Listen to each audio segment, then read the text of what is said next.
Hello everyone. So in this video I'll be telling you last few days routine or you can call it strategy to improve score for RRB PO prelims.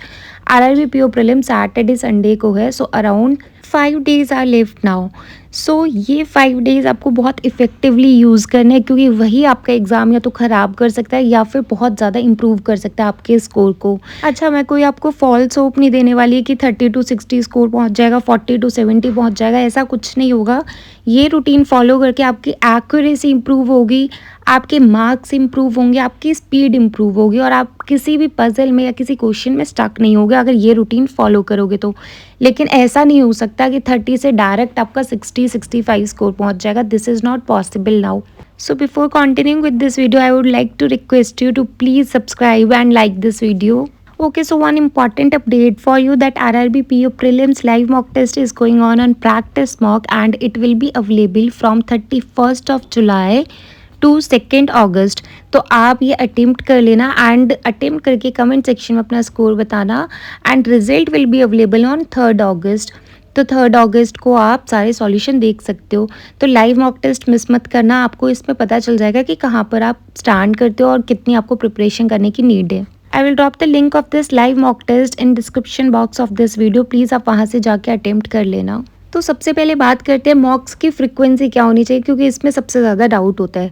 ऐसा मत करना कि exam pass आगे दिन के 5-6 मॉक्स लगाए जा रहे हो, उसको एनालाइज नहीं कर रहे हो, क्योंकि होगा क्या, आप देखना, अगर आपके 60 मार्क्स आते हैं तो वो 60 मार्क्स से ही आते रहेंगे, ना ही 2 मार्क्स माइनस होंगे, ना ही 2 मार्क्स अप होंगे, क्योंकि आपको वही टॉपिक्स आप बार बार कर रहे हो जो बहुत अच्छे से आते हैं। कुछ इम्प्रूवमेंट नहीं कर रहे हो, कुछ चेंज नहीं कर रहे हो, है ना।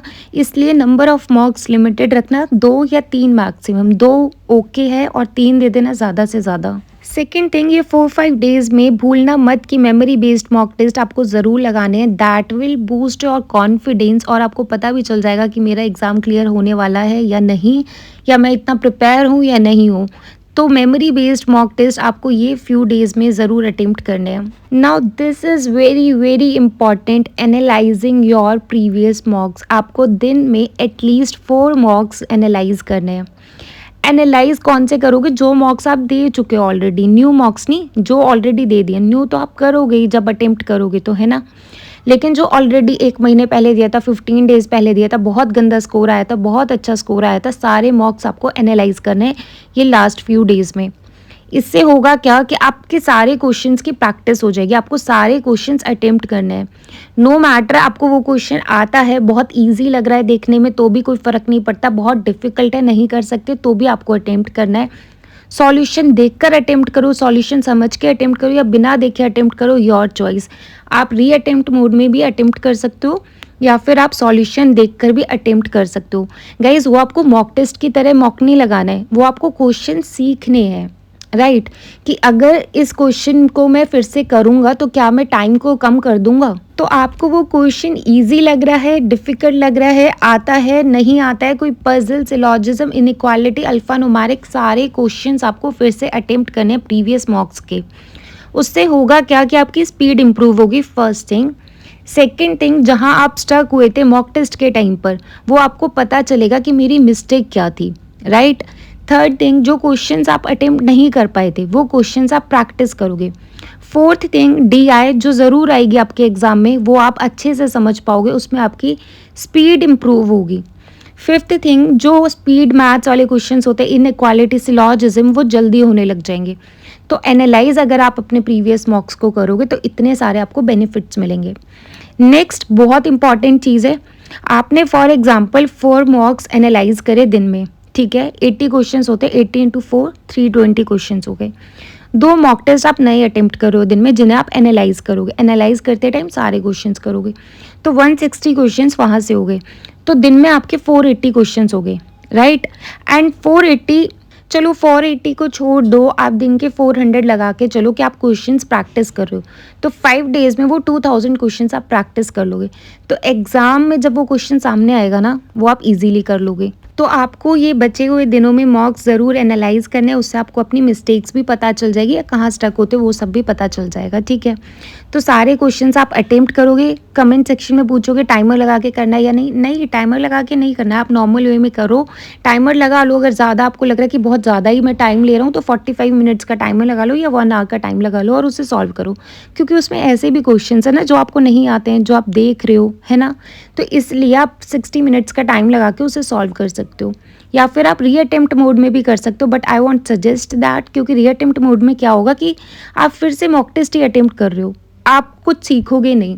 तो सॉल्यूशंस देखकर आप उन चीज़ों को सीखोगे। तो अगर आप दिन में 2 न्यू मॉक्स लगाओगे और बाकी के मॉक्स एनालाइज करोगे तो बहुत सारे क्वेश्चंस प्रैक्टिस हो जाएंगे। नए मॉक टेस्ट अटेम्प्ट करोगे तो उससे स्पीड बनी रहेगी।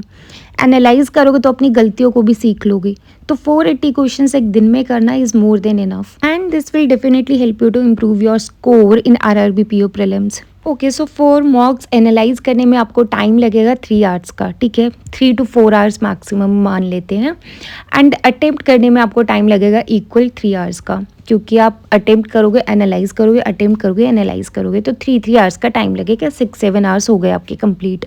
अब लास्ट फ्यू डेज़ में एटलीस्ट 12 आवर्स तो इन्वेस्ट करोगे ना। तो इसके बाद आप क्या करोगे, अपने वीक टॉपिक्स पर काम करोगे। अगर आपके लिए DI वीक लगती है आपको तो आप उससे प्रैक्टिस करना। कहाँ से प्रैक्टिस कर सकते हो, PDF से प्रैक्टिस कर लो, ज़्यादा ही स्क्रीन टाइम हो रहा है तो PDF आपको टेलीग्राम चैनल पे मिल जाएगी। टेलीग्राम चैनल का लिंक भी आपको डिस्क्रिप्शन बॉक्स में मिल जाएगा। या फिर आप प्रैक्टिस मॉक टॉपिक टेस्ट से प्रैक्टिस कर सकते हो। टॉपिक टेस्ट प्रैक्टिस मॉक पर प्री लेवल के बहुत अच्छे हैं और फ्री में अवेलेबल है, वहाँ से प्रैक्टिस कर सकते हो। तो वो आपकी स्पीड भी इम्प्रूव करेगा एंड आपको उस टॉपिक में कॉन्फिडेंस आएगा। RRB PO प्रीलिम्स में बहुत लिमिटेड टॉपिक्स हैं जो हमें पता है कि बहुत सारे मार्क्स हमें दे सकते हैं। फॉर एग्जाम्पल DI, कैसलेट, पजल्स, ये 3 चीज़ ऐसी हैं बहुत ज़्यादा मार्क्स देती है हमें, स्पीड मैथ्स प्लस, ठीक है। तो ये चारों टॉपिक्स आपके बहुत स्ट्रांग होने चाहिए और इनमें बहुत अच्छी स्पीड होनी चाहिए। इनकी या तो आप सेपरेटली प्रैक्टिस कर लो डेली बेसिस पे, या फिर आप टॉपिक टेस्ट से भी प्रैक्टिस कर सकते हो, या मॉक में तो आप प्रैक्टिस कर ही रहे हो, ठीक है। Last one is attempt more sectional mock of your weak section rather than full pre mock. See reasoning for example आपकी बहुत परफेक्ट है, आप 40 में से 40 कर लेते हो। हाँ जी, आपको ऐसा नहीं करना है कि आपने रीजनिंग को बिल्कुल साइड रख दिया, क्योंकि फिर वो स्पीड सारी ख़राब हो जाएगी रीजनिंग की। रीजनिंग को डेली बेसिस पे ज़रूर अटेम्प्ट करना है, बट फोकस ज़्यादा करना है अपने वीक सेक्शन पे। व्हाट यू कैन डू, आप 1 या 2 फुल प्रीलिम्स मॉक टेस्ट लगा लो और 2 ही आप सेक्शनल मॉक टेस्ट लगा लो अपने वीक टॉपिक के। तो जो आपका स्ट्रॉन्ग सेक्शन है वो भी ज़्यादा हार्म नहीं होगा और वीक टॉपिक भी आपका स्ट्रॉन्ग हो जाएगा थोड़ा बहुत। तो ये लास्ट फ्यू डेज़ में आप ये चीज़ें ज़रूर करना जो मैंने आपको इस वीडियो में बताई हैं। I am 100% sure this will definitely help you to improve your score. ज़्यादा मार्क्स देने से कभी आपके मार्क्स इंक्रीज़ नहीं होंगे। अपनी गलतियों को देखो, कहाँ मिस्टेक कर रहे हो, कहाँ ज़्यादा टाइम ले रहे हो, वो सब आप एनालाइज करो एंड ज़्यादा टेंशन मत लो। एग्ज़ाम बहुत अच्छा होगा। RRB से बड़े बड़े एग्ज़ाम्स अभी रह रहे हैं हमारे पास, IBPS, SBI। RRB अगर ज़्यादा अच्छा नहीं भी गया तो भी कोई बात नहीं, बस अपना बेस्ट दो। RRB का एग्ज़ाम अपने आप अच्छा हो जाएगा। काम रहना, टेंशन मत लेना, ठीक है। So yes guys, this is all about this video. Thank you so much for watching. Please जाने से पहले चैनल को सब्सक्राइब कर लेना एंड गाइस टेंशन मत लेना, अच्छे से ही पढ़ाई करो ये लास्ट के 5 days. So yes guys, this is all about this video. Thank you so much. Bye bye and take care.